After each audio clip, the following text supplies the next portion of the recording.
va lire dans Luc au chapitre 16, versets 19 à 31. Il y avait un homme riche qui était vêtu de pourpre et de fin lin et qui chaque jour menait joyeuse et brillante vie. Je suis dans la 8 secondes. Ouais, ça correspond. Un pauvre nommé Lazare était couché à sa porte, couvert d'ulcères, désireux de se rassasier des miettes qui tombaient de la table du riche. Et même les chiens venaient encore lécher ses ulcères. Le pauvre mourut. Il fut porté par les anges dans le sein d'Abraham. Le riche mourut aussi, et il fut enseveli. Dans le séjour des morts, il leva les yeux, et tandis qu'il était en proie au tourment, il vit de loin Abraham et Lazare dans son sein. Il s'écria, « Père Abraham, aie pitié de moi, envoie Lazare pour qu'il trempe le bout de son doigt dans l'eau et me rafraîchisse la langue, car je souffre cruellement dans cette flamme. » Abraham répondit, « Mon enfant, souviens-toi que tu as reçu tes biens pendant ta vie, et que Lazare a eu les maux pendant la sienne. Maintenant il est ici consolé, et toi tu souffres. D'ailleurs, il y a entre nous et vous un grand abîme, afin que ceux qui voudraient passer d'ici vers vous ou de là vers nous ne puissent le faire. » Et le riche dit, « Je te prie donc, Père Abraham, d'envoyer Lazare dans la maison de mon père. J'ai 5 frères. C'est pour qu'il leur atteste ces choses, afin qu'ils ne viennent pas aussi dans ce lieu de tourment. » Abraham répondit, « Ils ont Moïse et les prophètes, qu'ils les écoutent. » Et dit, « Non, Père Abraham, si quelqu'un des morts va vers eux, ils se repentiront. » Et Abraham lui dit, « S'ils n'écoutent pas Moïse et les prophètes, ils ne se laisseront pas persuader, même si quelqu'un des morts ressuscitait. » Jusqu'ici la lecture. Alors ce texte, cette parabole, un conte de fées avec un happy end, une consolation post-mortem, il faut attendre, et puis tant pis, attendre l'au-delà. Non, tu pouvais laisser fort, hein, c'est bien. Vous entendez bien? Oui. Un homme richissime, sans faille, face à un misérable absolu sur la paille. Saint Luc aime bien nous parler de la pauvreté. Dans les béatitudes, il dit « heureux ceux qui », mais il n'oublie pas de rajouter « malheureux les riches ». Oh, mais cette parabole, ça ne va pas du tout. C'est beaucoup trop culpabilisant. Il y a les riches, les bons, puis moi je suis visé. D'ailleurs, les commentaires n'aiment pas trop qu'on parle de l'enfer. Le pauvre est couché devant le portail couvert de plaies, et le chien lèche ses plaies. C'est la même chose dans le livre de Job. Et moi, je me demande pourquoi, quand je saigne, mon petit chien me lèche ici. C'est drôle. Il y a une vertu thérapeutique, sans doute, dans la lessive, la salive du chien. Et nous vivons dans un monde qui multiplie les Lazares, intérim, précarité. Alors, en souriant, je dis, j'attends encore la prime d'enfant. Ça, c'est pour rire. Qui est Lazare? Son nom veut dire Dieu aide. Et en effet, toute sa vie, Dieu l'a aidé, malgré tout l'a soutenu dans sa misère, même si nous ne le savons pas ou ne le voyons pas. D'ailleurs, Jésus est un autre Lazare, chassé, dépouillé, couvert de plaies, abandonné de tous. Qui est le riche? Alors les gens diraient, on lui donnerait bien le bon Dieu sans confession. Il a tout pour plaire. Peut-être même est-il célibataire. Parce qu'à force de tout garder, le jeune homme riche, vous savez, lui, célibataire parce que tout le monde aimerait bien le marier, mais voilà. Puis d'autres diront, c'est un homme béni des dieux, tu vois toute cette fortune. Alors 2 choses nous sont dites de lui. Il a des vêtements de luxe et il fait des festins somptueux, l'habit et la table. C'est pas mal, vous me direz. Et on ne peut pas dire qu'il soit sans relation.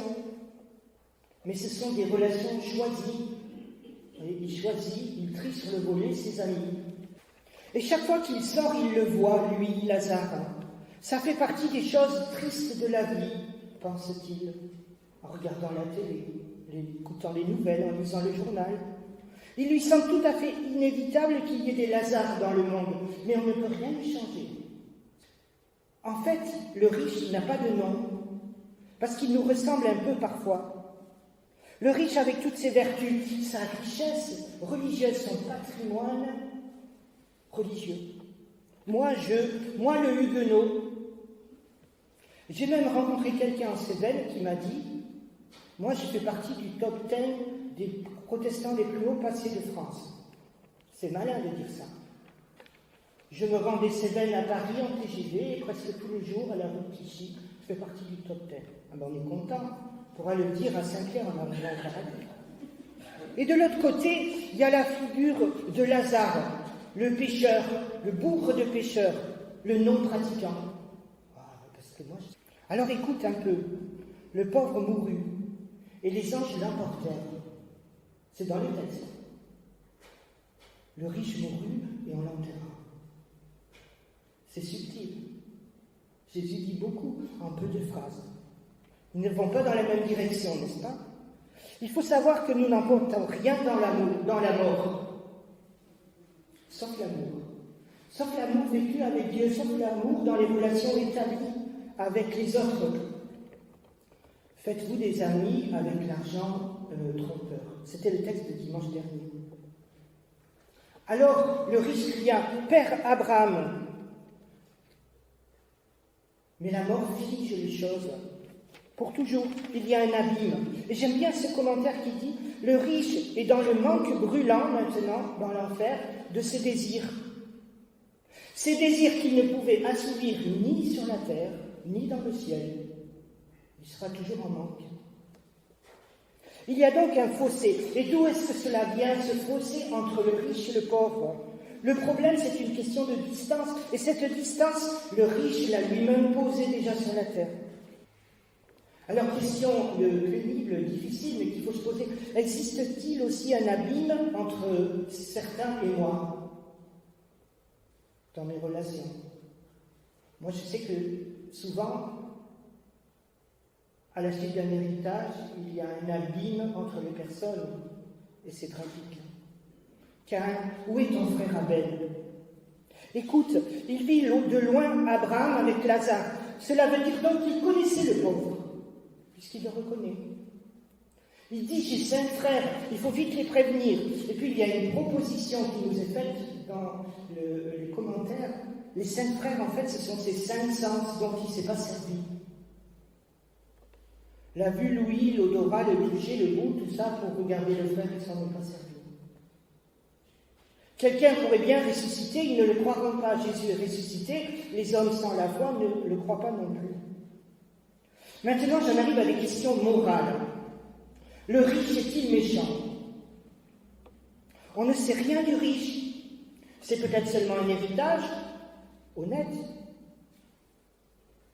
Peut-être qu'il a eu des affaires juteuses, on ne sait pas. Pourquoi le riche est riche? Pourquoi le pauvre est pauvre? Le texte ne répond pas.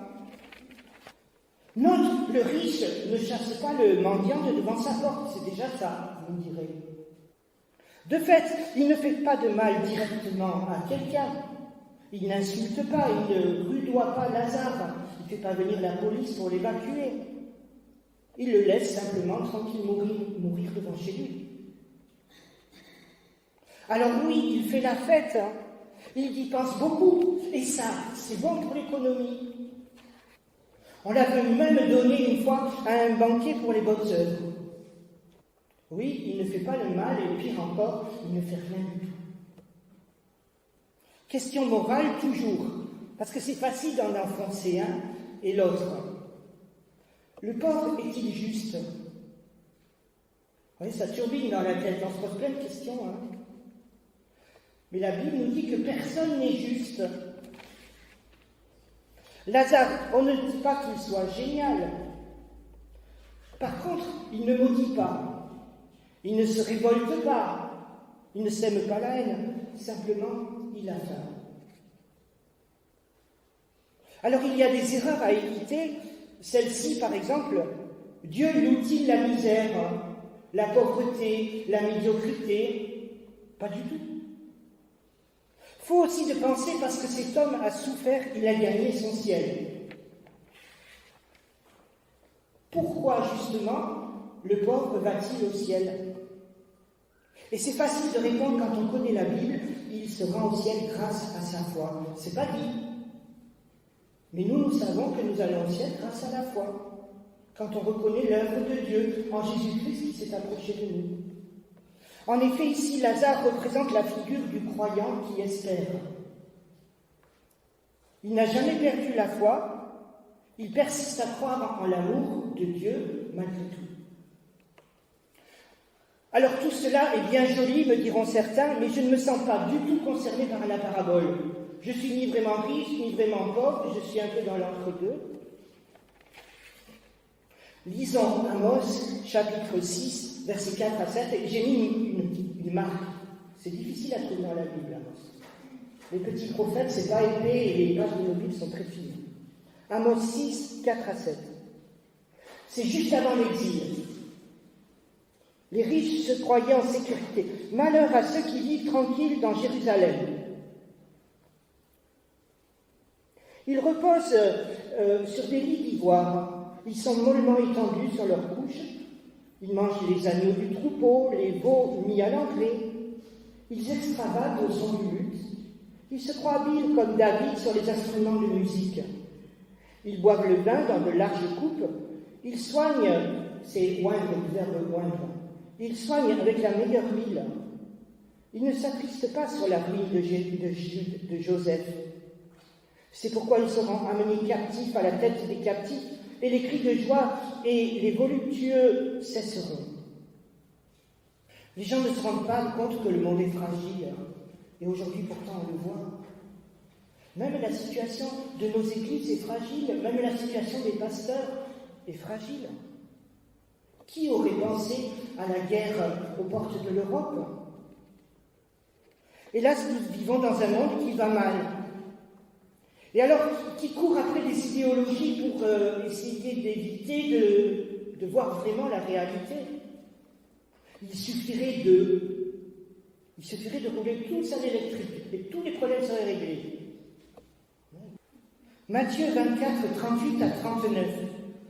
Jésus dit lui-même du temps de Noé, les gens mangeaient, buvaient, se mariaient leurs filles et se mariaient. Ils ne voyaient pas arriver le déluge. Or, aujourd'hui, des hommes sont persécutés. Des chrétiens sont persécutés, et pas que. Des milliers de personnes sont maltraitées. En Iran, en Afghanistan. Cette femme afghane dont on parle à la télé, qui a été assassinée parce qu'elle portait mal le voile islamique. Si l'information est juste, à vérifier. Et la montée des extrêmes. Les relations avec l'extrême droite qui se normalisent. En Suède, en Italie, en France. Cette candidate aux élections en Italie qui a pour modèle Mussolini. Elle l'a dit un jour. Qui est le pauvre Lazare? Sa souffrance renvoie à ma propre misère. Et c'est ça qui gêne. Quand je vois quelqu'un malade, quelqu'un en difficulté, ça me ramène à ma propre misère et on préfère des fois ne pas regarder. Mais quand je parle de pauvreté, il faut penser qu'il n'y a pas que la pauvreté matérielle, il y a aussi la pauvreté relationnelle, dont on meurt littéralement. Même si on dira que certains l'ont bien cherché, parce que c'est une raison pour ne pas essayer de tendre la perche, de s'approcher. Combien de Lazare au portail de nos vies? J'aime bien ce commentaire qui dit « Ouvre tes yeux, il y a tant de personnes au portail de ton cœur. » D'après la Bible, impossible de dire « J'aime Dieu » que je ne vois pas directement si je n'aime pas mon prochain, mon frère. Et puis Jacques aussi. Suppose que quelqu'un n'a rien à manger, tu lui dis « Bon appétit et bonne journée ». C'est pas moi qui le dis, c'est Jacques. Jacques a dit. Jésus ne dit-il pas lui-même « J'ai eu faim, j'ai eu soif, j'ai été malade, en prison nue ». Mais alors la deuxième erreur, parce que tout à l'heure je disais la première erreur c'est de penser la gagner son ciel, la deuxième erreur c'est de croire que l'autre c'est Jésus-Christ. Parce qu'il faut être vrai dans les relations, c'est ça toute la complication. Jésus a dit « Si vous faites ça à un de ces petits, c'est à moi que vous l'avez fait ». Donc les gens disent « L'autre c'est Jésus ». Va voir un alcoolique ou un drogué en manque qui est dans la rue, tu verras si c'est Jésus. Attention à être vrai dans la relation, la vérité des relations, sinon nous sombrons dans la culpabilité et dans l'autodestruction. De nouveau j'entends, mais moi je ne suis pas si riche que ça, je n'ai pas de moyens. Mais est riche celui qui possède de l'argent, le pouvoir et un certain pouvoir, une certaine autorité, une certaine responsabilité. Celui qui a l'information, pour la guerre va gagner des guerres, des combats. Celui qui a la connaissance est riche, celui qui a la connaissance. Et toi, tu as la connaissance du plan de Dieu pour l'humanité, pour le salut des hommes, c'est pas rien. Du coup, qu'allons-nous faire dans l'Église ? Nous voulons donner aux autres l'occasion de nous rejoindre dans le partage, les peines, les joies, la foi, l'espérance et l'amour. Alors comment le faire ? Il y a plein d'occasions qui nous sont données et il faut encore en trouver. Le groupe des dames redémarre cette semaine. Mais pourquoi pas un carrefour des hommes, un petit déjeuner théologique, des hommes avec croissant et café si on ne sait pas faire la cuisine. Certains savent. Avec un invité capable d'aborder un thème. Par exemple, les visites. Avec un Charles Nicolas ou un autre thème. Et puis, dans nos relations personnelles, dans l'Église et en dehors, il nous faut pouvoir passer plus loin que la pluie et le beau temps, pas que ce soit un début. Il nous faut ne pas tout accepter dans la peur de ne pas fâcher, dans la rencontre avec les autres et dans les questions théologiques, oser dire qu'on n'est pas d'accord. Et comme l'a dit quelqu'un, et je trouve cela joli, il nous faut charger d'un poids d'éternité notre présence aux autres. Charger d'un poids d'éternité notre présence aux autres avec une pensée de Dieu. Pour l'autre, pour moi et pour l'autre. Et ça, c'est le Seigneur qui le donne. Je termine par une citation de Saint Jean Chrysostome au 5e siècle après Jésus-Christ. Abraham était lui-même hospitalier. Il cherchait à retenir les passants, il engageait la conversation.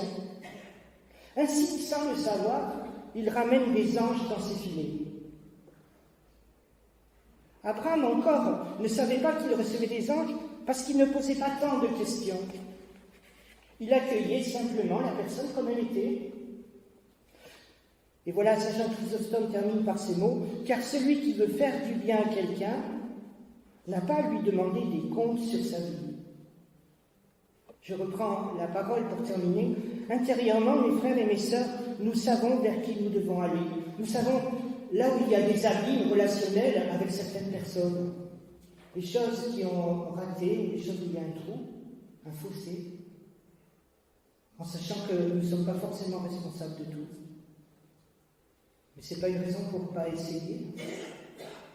Alors que le Seigneur nous aide pour cela. Et notre groupe qui serait intéressant dans notre Église, dont je parle souvent, c'est un groupe de visiteurs-visiteuses, parce que la responsabilité de la visite, elle doit être partagée par l'Église. Et le principe, c'est quelqu'un prend un engagement de visiter une personne ou une famille dans un mois. On a un mois entier. Et puis on se retrouve un mois après pour prier pour les gens. C'est aussi quelque chose que j'ai vécu comme stagiaire dans une église et j'ai trouvé ça très beau. Par rapport à toute cette pauvreté relationnelle, ces déserts. Que le Seigneur nous aide. Je sais que c'est pas facile. Laissons-nous une place à l'étranger.